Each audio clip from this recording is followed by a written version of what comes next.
Hello again, and welcome back to our series on Old Albanian. The presentation here is on morphology, continuing what we have been talking about, but with a specific case study of the verb to be. The basic claim and observation that we'll work with here is that each form of the present indicative paradigm of be in Albanian has its own interesting story to tell, and together they offer insights from a Balkanological, an Indo-European, or a cross-linguistic perspective. This is the paradigm for the present indicative of the verb to be in the Gjuha Standarde, the standard language in present-day Albanian. First singular jam, second singular je, third singular usht, first plural jemi, second plural jeni, third plural jan. I'll go through each one of the forms individually and explain their particular historical background, starting with the third-person singular usht. The counterpart to the Tosk form usht is the Geg form ansht with a nasalized vowel. The that we see in the Tosk forms represents the Tosk outcome of a Proto-Albanian nasalized vowel. Thus, the third-person singular can be reconstructed as a Proto-Albanian form ensti, and we see the nasalization overtly in the Geg form ansht. So where does this n come from? Oryol has suggested that it's probably the result of analogical pressure from the third-person plural. But his reconstruction for the third-person plural, esti, is tricky in that he has a non-syllabic n between two consonants. But even more problematic is the fact that the n in his reconstructed form is in the ending, not in the stem. So it's a much less likely model for introducing the n into the stem of the third person singular. Hamp, on the other hand, has analyzed the form ensti as being from a phrase with the adverb hen, which he treats as a locative of a defective noun in late Indo-European. He gives parallels to the use of this adverbial, or its equivalent, as a preverb with be in both locational and existential senses, including the compounded form enemi, to be in Greek. Thus, as he says, in one way or another, we may see underneath ensti an old phrase enesti from en plus hesti. Now, there's also a short form, simply and also that form lengthened, that occurs dialectally within Tosk. And this he derives from the preverb or the adverb hen used alone, which is just like the use of the preverb adverb any in post-classical Greek. Thus, we see here the effects of a calquing, that is, an early contact-induced change, the calquing being based on Hellenistic Greek form nsd, is or is in. In principle, however, and this is an interesting observation, Hamp suggests that it may be that Albanian speakers shifting to Greek could have introduced this syntam into Greek of that time, so that the use of the adverb alone as a predicate would also carry over into their Greek. Thus, the influence of their native language, Albanian, affected their Greek and affected Greek in general, he suggests, as a possibility. Moving now to the second-person singular je, this form proves to be an archaism. Within the set of relevant vocalic sound changes for Albanian, there's a change of e to ya before two consonants. We see this in the form jasht for outside from exto. We see it in the form six from jasht from sexti, and we see it in the noun jarper for snake from serpeno, and other examples as well. It's a regular sound change. So the second person singular je could not be derived from the root plus ending, the root hes and the ending c, as explicitly given in Oryol, but rather it must come from a degeminated hesi with a single s. If it were the form with the two s's that Oryol has reconstructed, we would expect ya not as the vocalism.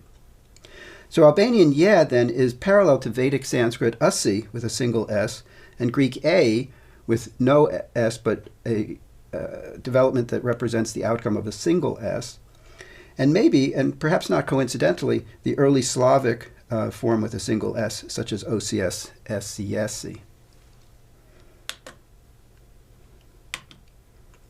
Moving now to the first-person singular yam, this form proves to be well-behaved diachronically. The sound change that we just referred to of to ya before two consonants is relevant here and gives the turning into a ya before the sm of the reconstructed form esmi. This form has the interesting property, moreover, of having influenced the third-person plural form yan as to its outset. And turning to yan, I will explain just how that took place. We would expect yan to be from an Indo-European form, chusanti, with just no vowel in the root, a 0 grade. But that would develop by our expectations into jan, with the s turning into a j that we saw just a moment ago in the form jarper for snake from earlier serpen. In addition, the should turn into a ya by the now familiar sound change involving the vowels, and we would expect something like a jya to develop into a j. And we don't find that. Alternatively, if we think that maybe it was a full grade chesanti in the third person plural for the Indo-European prototype for this, we would expect it to develop into something like yeyan, and that does not occur. So how do we get to simply yan? Well, the form yam in the first person singular is the only form that has ya by a regular sound change within the paradigm. So it would seem to be the model for the third person plural form to develop with an onset ya. So either jan to yan by the influence of the first person, or yeyan to yan, again by the influence of the first person. Interestingly, this influence between the first person singular and third person plural is reminiscent of that seen in Romanian, where we have a first person singular sunt, ultimately from Latin sum, and it was remade, however, on the basis of the third person plural sunt, which ultimately comes from Latin sunt, perhaps through a form like suntunt, because the first person plural and second person plural show endings m and ets added onto the sunt part. Because we've seen that there are seemingly old lexical connections between Albanian and Romanian, for instance, Albanian mosh for age matches Romanian mosh for forefather, discussed by Michiel in the introduction. This influence that we see here could fit in with a hypothesis of early contact between Proto-Albanian and Balkan Romance. This would be a grammatical parallel that would fit in with the lexical connections that we've talked about.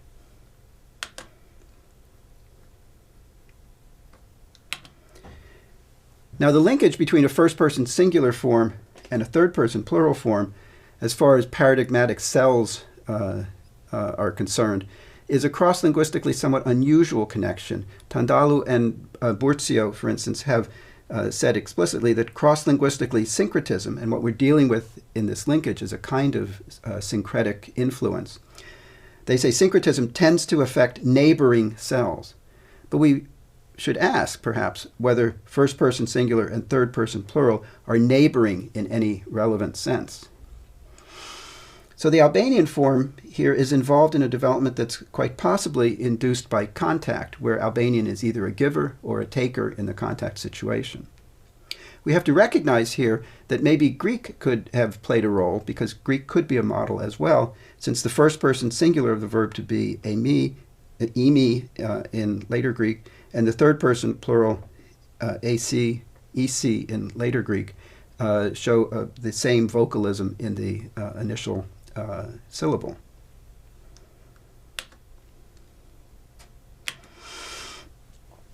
Moving now to the second-person plural form, yeni, this form shows the effects of intraparadigmatic analogical influence.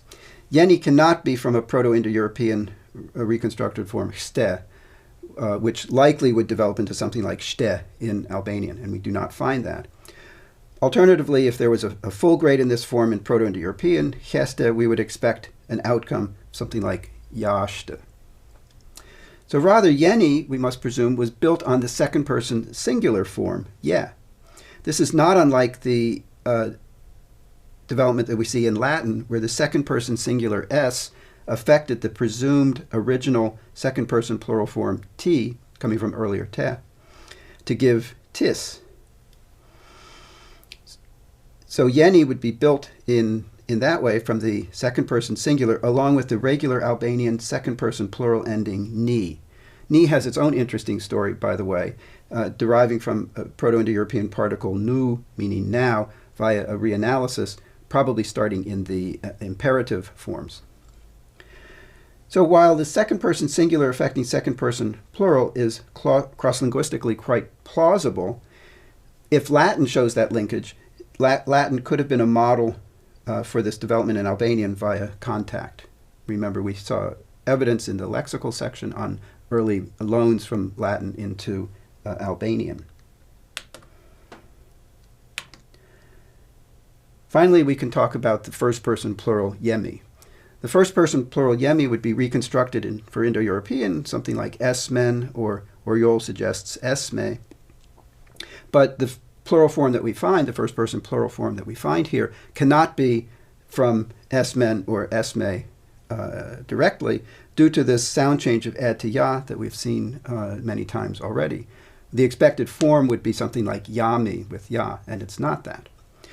So rather, when we start looking to other forms that have the e via sound change alone, it leads us to the second person singular ye as the basis for a change of expected yami to yemi. But we can ask, how would a second person singular form affect a first person plural form? Now, it could be that such a linkage between paradigmatic cells is simply possible. We saw first person singular and third person plural linked, for instance, in various languages. But more likely, there was mediation through the innovative second person plural form, with the more adjacent cells, speaking metaphorically perhaps, first person plural and second person plural affected. Interestingly, as found elsewhere, especially in modern Greek, where the non-active first person plural form ending omaston is the basis for a development from ancient Greek second person plural este to the modern Greek form osaston.